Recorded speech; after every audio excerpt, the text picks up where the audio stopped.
Introducing the Current Affairs Workbook. It is an activity-driven learning comprising summaries, quick facts, MCQs, true-false statements, mains practice questions, and ethics case studies, consolidated into a comprehensive workbook. Dive into our monthly magazine summary, a concise overview capturing key insights, events, and trends of the month. Unlock the power of our Quick Facts block, your rapid reference toolkit with essential facts, figures, and critical statistics. Experience our dynamic activities like MCQs and true-false statements to subjective questions and ethics case studies that refine your analytical thinking and articulation skills. Track your progress with our dedicated self-evaluation page, your personal growth monitoring and improvement tool.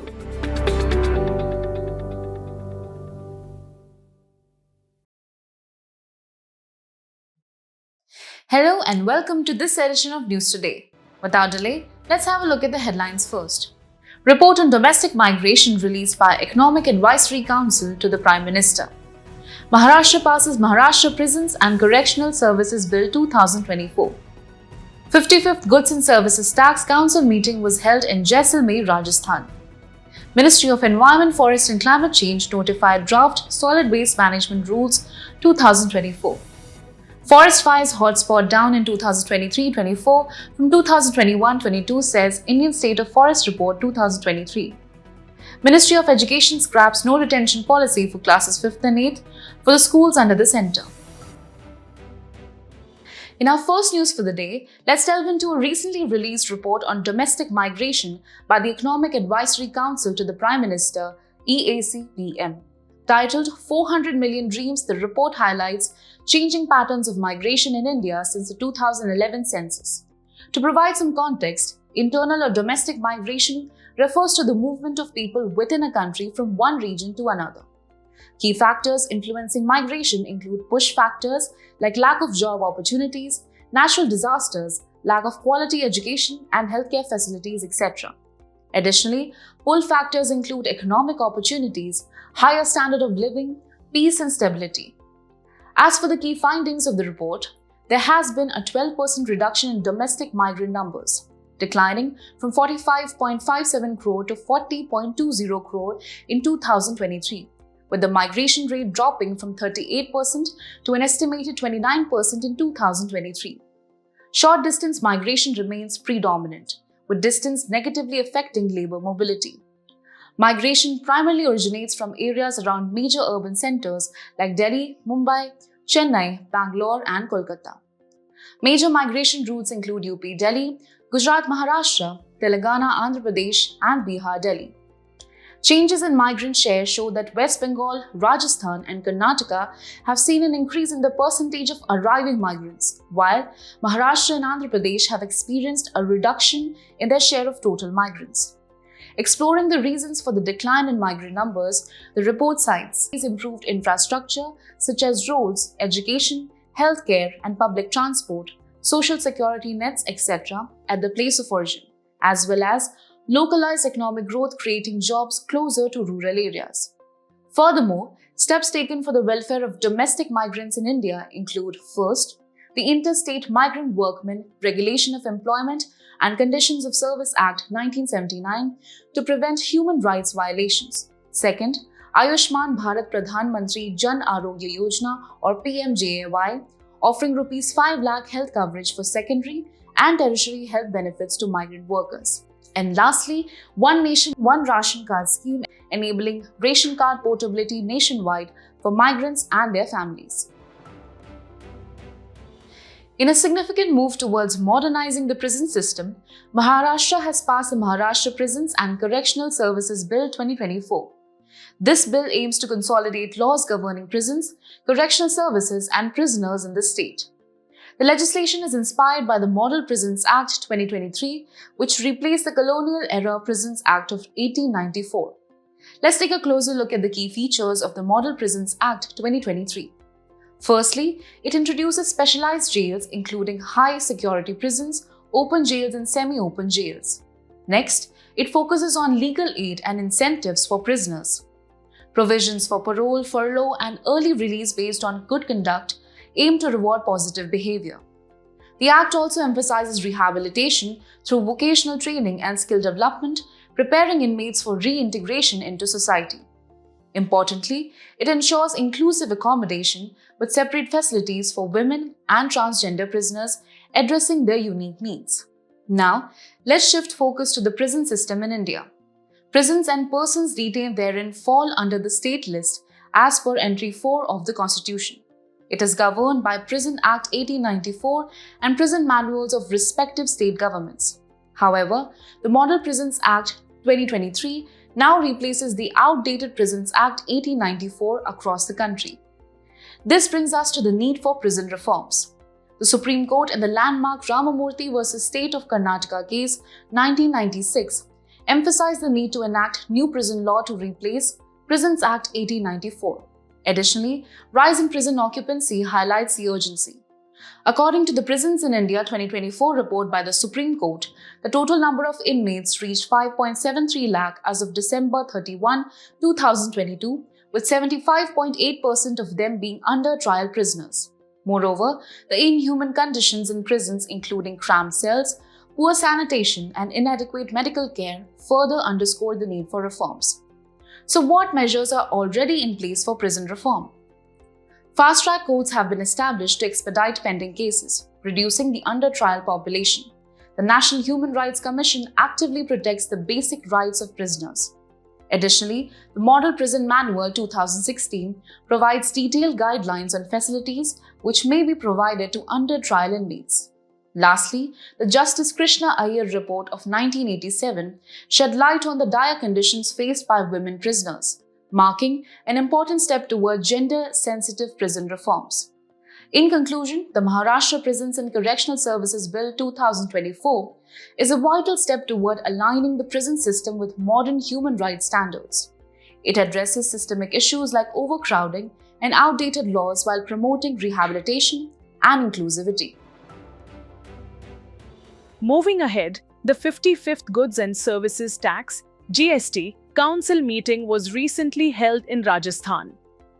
This meeting resulted in several significant decisions aimed at tax rate changes, trade facilitation, and compliance streamlining under GST.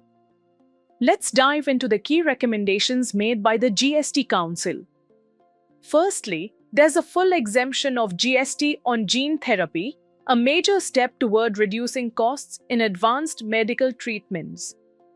Next, contributions by general insurance companies toward third-party motor vehicle premiums for the Motor Vehicle Accident Fund or MVAF have also been exempted from GST. In the food sector, the GST rate on fortified rice kernel (FRK) has been reduced to 5%, promoting affordability and nutrition. Additionally, specific clarifications were made: pepper, whether fresh, green or dried, and raisins supplied by an agriculturist will not be liable to GST. On the other hand, popcorn mixed with sugar, such as caramel popcorn, will attract 18% GST. Now, a quick overview of the GST Council itself. The GST Council is a constitutional body responsible for making recommendations on issues related to the implementation of the GST in India.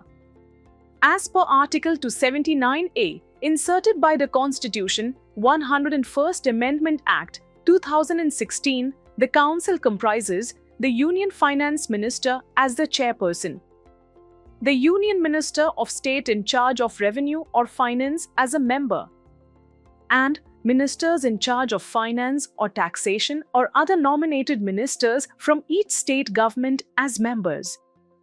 Decisions in the GST Council are taken by a majority of not less than 3/4 of the weighted votes of members present and voting.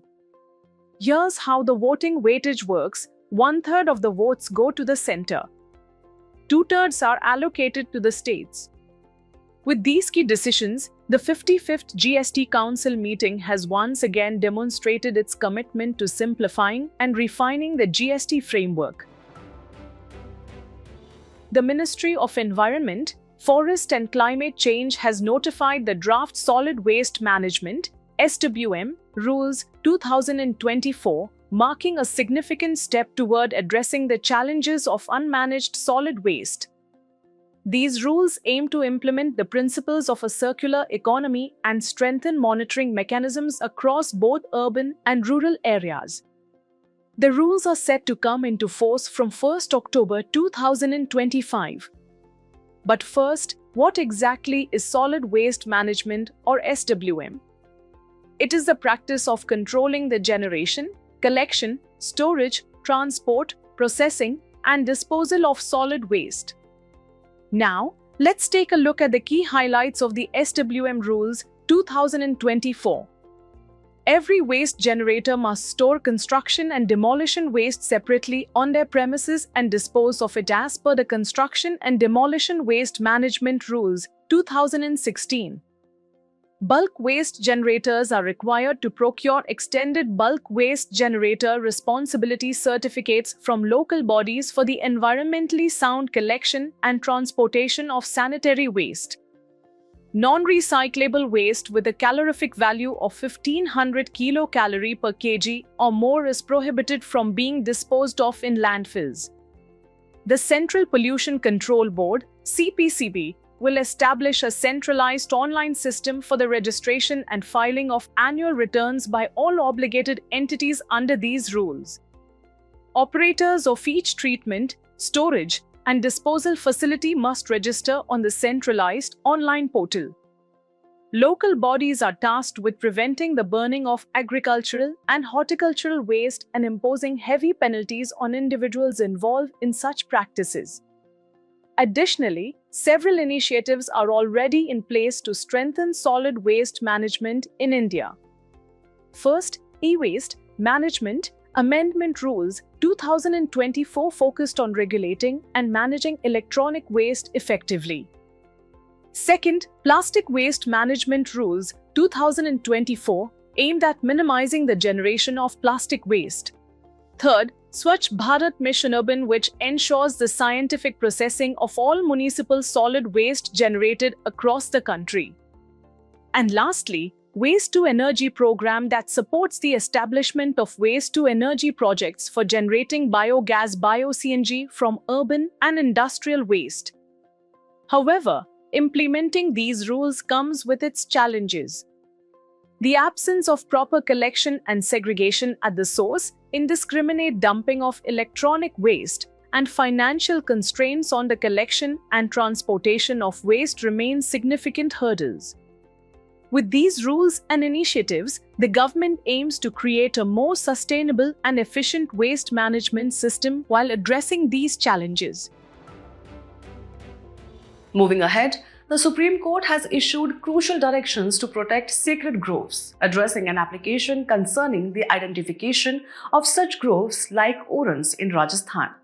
These directions align with the T.N. Godavarman judgment of 1996, marking a significant step toward conserving India's ecological and cultural heritage. Let's begin with the key directives and suggestions made by the Apex Court. Firstly, the court emphasized granting protection to sacred groves under the Wildlife Protection Act of 1972, particularly through Section 36 Clause C, which allows declaration of community reserves. This legal backing aims to ensure the safeguarding of these ecologically sensitive areas.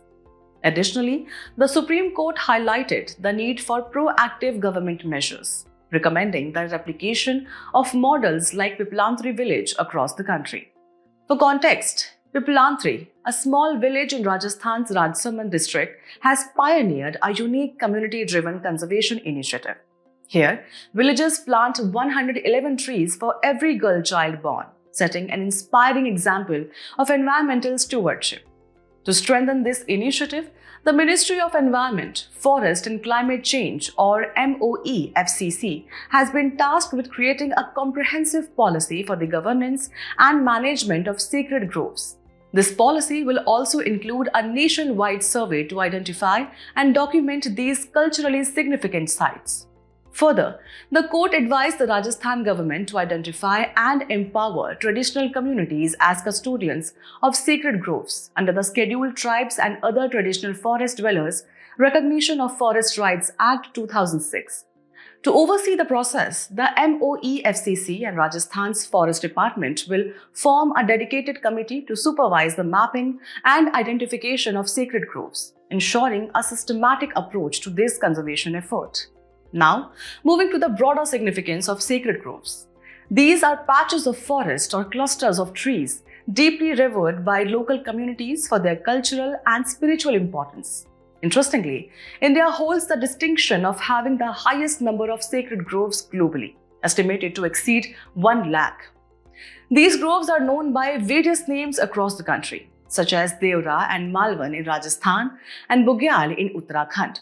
Among these, Meghalaya's Living Root Bridges or Jinkeng Jri, a sacred grove, has been recognized as a UNESCO World Heritage Site, further underscoring their global significance.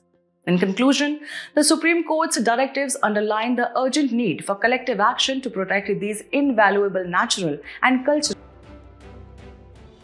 In a significant move, the Ministry of Education has decided to scrap the no detention policy for classes 5th and 8th in schools under the centre. This change comes under the new Right of Children to Free and Compulsory Education RTE Amendment Rules 2024, which now allows schools to fail students who do not pass their year-end exams. The new policy has already been adopted by 16 states and 2 union territories, including Delhi, as education is a state subject. Let's take a closer look at the key points of this policy. Although the no detention policy was abolished from the RTE Act in 2019, its implementation was delayed waiting for the National Curriculum Framework or NCF released in 2023. Under the new guidelines, if a student fails to meet the promotion criteria, they will be given additional instruction and a chance for re-examination within 2 months of the result declaration. However, no child can be expelled from school until they have completed their elementary education. Now, let's look at the arguments for and against detention. Proponents of the new policy argue that the decline in learning outcomes is a major concern, with over 65 lakh students failing in classes 10th and 12th in 2023. They also highlight that automatic promotion has led to a lack of incentives, reducing students' motivation to work hard and undermining the accountability of teachers. On the other hand, those in favor of maintaining the no detention policy argue that it leads to stigmatization and higher dropout rates due to the fear of failure and repeating classes. They also emphasize the importance of child-centric learning, promoting an educational system that values the holistic development of a child rather than focusing solely on academic performance. To understand this better, let's look at the background of the no detention policy. It was originally introduced as part of the Right to Education or RTE Act of 2009, with the aim of reducing dropout rates. The RTE Act, which was passed as part of the 86th Constitutional Amendment, guarantees every child between the ages of 6 and 14 the right to free and compulsory education. Under this Act, government schools are required to provide free education to all children, and these schools will be managed by school management committees or SMCs. In today's Place in News, we turn our focus to France with its capital, Paris. In a notable political development, the French president has announced the 4th government of the year, highlighting a dynamic phase in France's political landscape. Let's take a closer look at the political and geographical features of France. Its neighboring countries are Belgium, Luxembourg, Germany, Switzerland, Italy, Monaco, Spain, and Andorra. France is located on the western edge of Europe. Additionally, it is surrounded by key maritime boundaries, including the Bay of Biscay to the west, the English Channel to the northwest, the Mediterranean Sea to the south, and the North Sea to the north. Moving on to its geographical features, France boasts mountain ranges such as the Alps, home to Mont Blanc, the highest peak at 4,808 meters, and the Pyrenees, etc. The country also features broad, fertile plains, particularly in the northwest, such as the Paris Basin. Among its rivers, the Seine flows through Paris, and the Loire stands out as the longest river. As we conclude today's main news, let's have a look at some quick updates. President of India appointed a former Supreme Court judge as NHRC chairman. NHRC, headquartered in New Delhi, is a statutory body established under Protection of Human Rights (PHR) Act 1993 and later amended by PHR Amendment, Act 2006, further amended in 2019. 24th BIMSTEC Senior Officials Meeting held in Thailand. Bay of Bengal Initiative for Multi-Sectoral Technical and Economic Cooperation is a regional organization that was established in 1997 with signing of Bangkok Declaration with the aim of promotion of economic cooperation between countries bordering Bay of Bengal. India and Asian Development Bank or ADB signed $500 million loan to 8 sustainable infrastructure projects. ADB, headquartered in Manila, Philippines, is a multilateral development finance institution established in 1966. The aim of ADB is to achieve a prosperous, inclusive, resilient, and sustainable Asia and Pacific, while sustaining its efforts to eradicate extreme poverty. Recent incidents in Telangana have brought attention to illegal smuggling of pangolins. Pangolins are only mammals wholly covered in scales and use those scales to protect themselves from predators in wild. They eat ants, termites and larvae and are often known as the scaly anteater. Ministry of Road Transport and Highways has expedited use of AIMC system on national highway projects across country. The automated and intelligent machine-aided construction system will give real-time data on state of each project, with a survey conducted alongside work at every stage of road building process. Government spent 900 crore rupees to resettle Bru inhabitants in different districts of Tripura. Indigenous to Northeast India, Bru or Riang tribe is primarily found in Tripura, Mizoram, and Assam. They are recognized as a particularly vulnerable tribal group in Tripura. The Union Minister of Jal Shakti inaugurated the Climate Smart Agrotextile Demonstration Centre at Navsari, Gujarat. The initiative aligns with the vision of promotion of technical textiles under the National Technical Textiles Mission. Agrotextiles refers to the application of technical textile materials in the agriculture field. Google DeepMind unveils GenCast AI model for advanced weather forecasting. GenCast AI is a weather forecasting model that claims better accuracy and extended forecasting range compared to existing tools. It uses ensemble forecasting, but is powered by AI rather than simulations. Before we sign off, let's challenge your understanding in today's installment of Test Your Learning.